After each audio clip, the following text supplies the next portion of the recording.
The Lord's Prayer, a greeting, not a plea. For many years, I have seen people ask and have been asked by others to pray for them. Pray for health, pray for problems, pray for change. And I'm not saying there's anything wrong with that. But over time, I realized something deeply important. Most of us pray from supplication, not from relationship.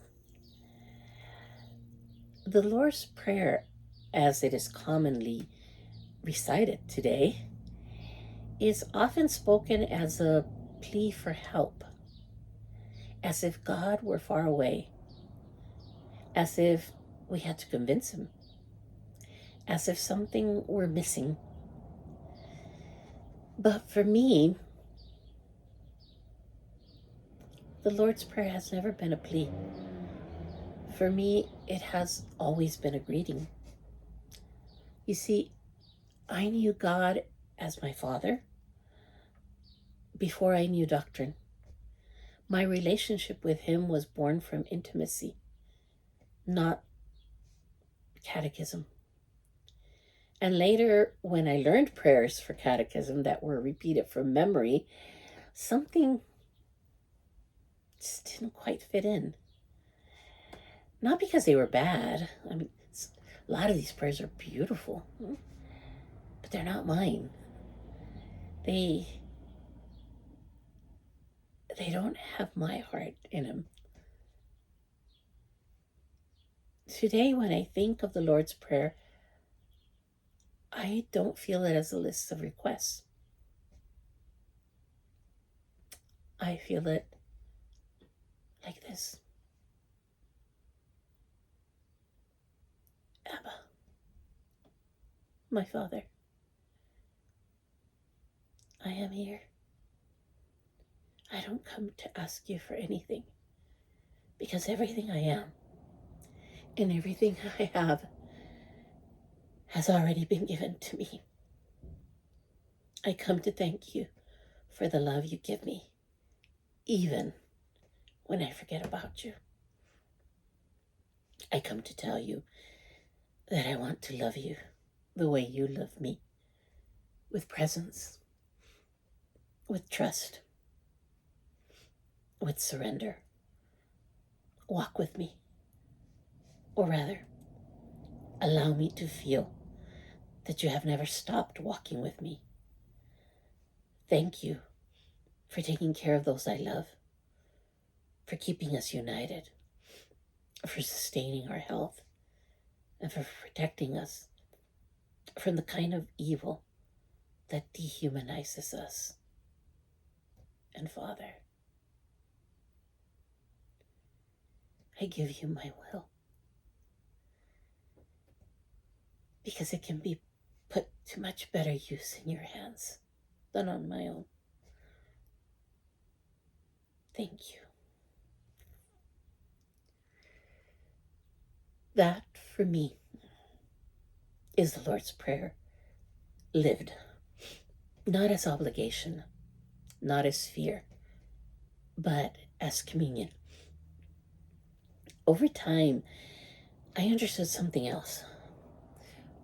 What Yeshua was really trying to teach us.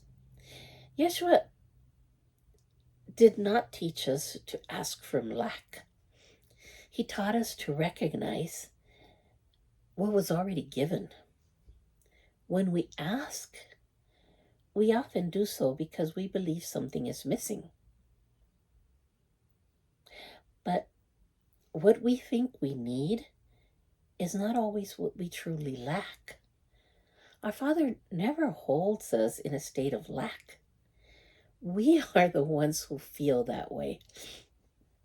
We feel we need more because something bigger, better, shinier, you name it, will make us happy.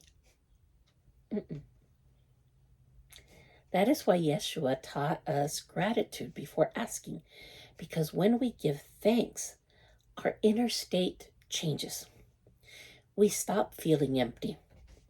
And from that place, we can finally see what is already arriving. The same happens with one of the most misunderstood lines in the Lord's Prayer. It is not about not falling into temptation.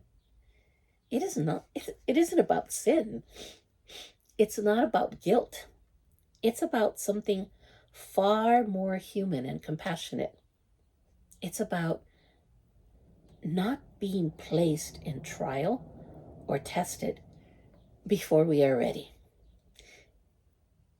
And it's probably the reason why I give him my will every morning. And it's not weakness. It is conscious humility. It is saying, Father, I want to surrender fully, but honor my timing because I don't want to fail you. I don't want to fail what is still maturing within me. That changes the entire prayer. It's no longer fear. It's trust. In closing, I'm not telling you to replace anything. I'm not trying to correct anyone. I'm simply offering and sharing a more intimate way to enter into communion with our Father. A way that does not ask in order to convince, but gives thanks in order to remember. Something similar to what people like Simera'Kai are doing today, bringing spirituality back to something human, close, and alive.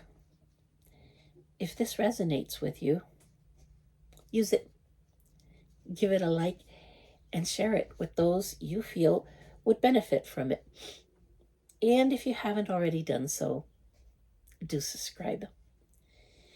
If it doesn't resonate with you, that's okay. You can continue as you are. But I would like you to remember this. Prayer isn't and shouldn't be repetition.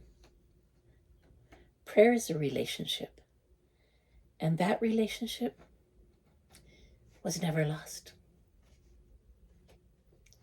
I am Simera'Kai, and I leave you with lots of love, peace, and light for a better future. Until our next chat.